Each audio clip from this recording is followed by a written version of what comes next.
The name of our company is Horn Machine Tools. Okay, and what does your company do?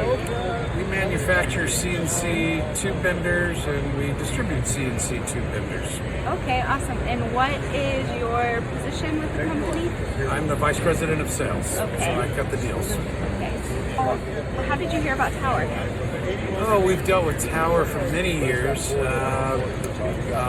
way back in the Cal Langford days, and he was one of our early reps. And, we tried Tower Bendall 004, and it was great for bending stainless steel and, of course, carbon steel. It was water soluble, and it's just the best mandrel lube for tight radius exhaust bending that we could find. That's how.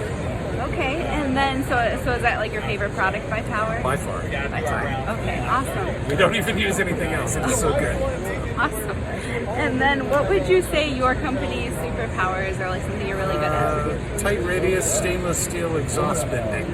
Okay. Tier 1 and aftermarket. Awesome. Okay. And what do you think Tower's superpower is? Bendall 004. Awesome. Well, thank you so much. All right, thank you.